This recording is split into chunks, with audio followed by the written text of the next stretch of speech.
नमस्कार दोस्तों, आज मैं आपको एक ऐसी दिल दहलाने वाली कहानी सुनाऊंगी जिसे सुनकर आपकी रूह कांप उठेगी।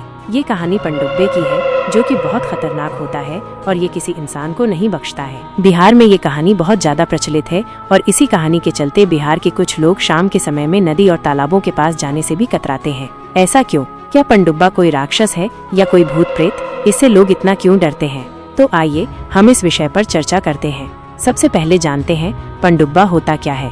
तो पनडुब्बा उन लोगों की आत्माएं होती हैं जिनकी मृत्यु पानी में डूबने से हुई हो। ये आत्माएं जलाशयों, नदियों और तालाबों के आसपास भटकती हैं। पनडुब्बा का कद छोटा होता है, ये बहुत ताकतवर और काले रंग का होता है। कुछ कहानियों में इनका कोई निश्चित आकार नहीं होता और ये पानी में परछाई की तरह दिखते हैं। इनका निवास स्थान जलाशय होते हैं। ये पानी की गहराइयों में रहते हैं और ज्यादातर एकांत जगहों पर। और अगर ये किसी व्यक्ति को देख लेता है तो वो उसे अपने साथ पानी की गहराई में खींचकर ले जाता है। कुछ लोगों ने ये भी दावा किया कि उन्होंने पनडुब्बा को शराब और तंबाकू मांगते हुए सुना है। अगर कोई उसे ये चीजें दे देता तो वो शायद कुछ देर के लिए छोड़ देता, लेकिन अगर कोई मना करता या उसे अनदेखा करता तो वो और भी ज्यादा खतरनाक हो जाता।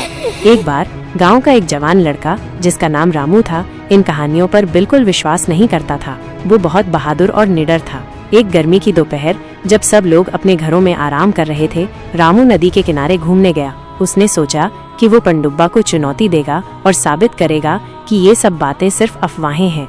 वो नदी के किनारे खड़ा होकर जोर जोर से पनडुब्बा को आवाज देने लगा, अगर तुम में हिम्मत है तो बाहर आओ, मैं तुम्हें देखना चाहता हूँ। सब लोग तुमसे डरते हैं लेकिन मैं नहीं डरता। रामू काफी देर तक चिल्लाता रहा लेकिन कोई जवाब नहीं आया। वो हंसने लगा और कहने लगा, देखो मैंने कहा था ना, कोई पनडुब्बा वनडुब्बा नहीं होता, सब डरपोक लोग हैं।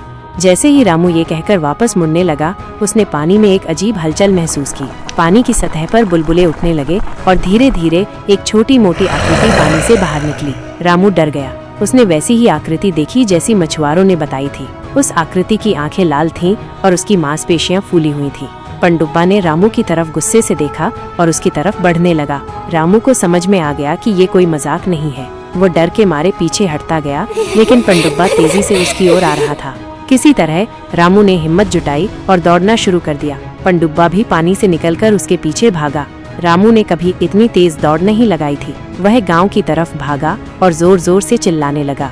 गांव के लोग रामू की चीखें सुनकर घरों से बाहर निकल आए। उन्होंने देखा कि रामू के पीछे एक अजीब सी आकृति भाग रही है। ये देखकर सब डर गए और इधर उधर भागने लगे।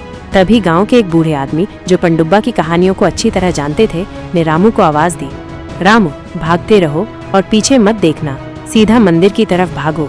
रामू भागता रहा और सीधा गांव के मंदिर में घुस गया। पनडुब्बा मंदिर के दरवाजे तक आया लेकिन अंदर नहीं घुसा। थोड़ी देर तक वो दरवाजे के बाहर खड़ा रहा, गुस्से से गुर्राता रहा और फिर धीरे धीरे वापस नदी में चला गया। उस दिन के बाद से रामू का पनडुब्बा की कहानियों पर पूरा विश्वास हो गया और गांव के लोगों में भी पनडुब्बा का डर और ज्यादा बढ़ गया। उन्होंने नदी के किनारे जाना कम कर दिया और हमेशा झुंड में ही जाते थे। यह कहानी पीढ़ी दर पीढ़ी गांव में सुनाई जाती रही। पनडुब्बा का डर आज भी कुछ लोगों के दिलों में बसा हुआ है। यह याद दिलाता है कि प्रकृति की शक्तियाँ कितनी रहस्यमयी और खतरनाक हो सकती हैं और हमें हमेशा उनका सम्मान करना चाहिए।